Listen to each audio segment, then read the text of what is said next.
హే guys, today special white sauce pasta.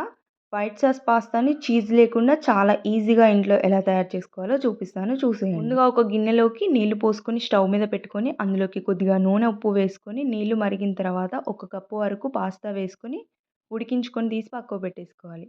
ఇప్పుడు stove పైన pan పెట్టుకొని అందులోకి బటర్ కానీ లేదా ఇలా పచ్చి వెన్నను కానీ వేసుకొని అది కరిగిన తర్వాత కొన్ని ఉల్లిపాయ ముక్కలు వేసుకొని 50% వరకు ఫ్రై అయిన తర్వాత తీసి పక్కకు పెట్టి ఇప్పుడు ఇదే ప్యాన్లోకి ఇంకొంచెం మీగడ వేసుకొని 2 చెంచాల వరకు మైదా పిండి వేసుకొని ఫ్లేమ్ని లోలో పెట్టుకొని ఫ్రై చేసుకోవాలి. ఆ తర్వాత 1 గ్లాస్ వరకు పాలు తీసుకొని కొద్ది కొద్దిగా పోసుకుంటూ అయితే కలుపుకోవాలి. కొద్దిసేపటి తర్వాత మనకి ఇలా చిక్కగా అవుతుంది. ఇప్పుడు ఇందులోకి రుచికి తగినంత ఉప్పు, అలాగే 1 చెంచా వరకు రెడ్ చిల్లీ ఫ్లేక్స్, కొద్దిగా మిరియాల పొడి, ముందుగానే వేయించి పెట్టుకున్న ఉల్లిపాయలు వేసుకొని కలుపుకొని ఇప్పుడు ఇందులోకి ముందుగానే ఉడికించి పెట్టుకున్న పాస్తా వేసుకొని ఒకసారి కలుపుకొని కొంచెం కొత్తిమీర వేసుకొని కలుపుకొని స్టవ్ ఆఫ్ చేసుకుంటే వేడి వేడి వైట్ సాస్ పాస్తా రెడీ అయిపోతుంది. చాలా బాగుంటుంది. చీజ్ లేకపోయినా మీరు ట్రై చేయండి. ఎలా వచ్చిందో కామెంట్స్లో కామెంట్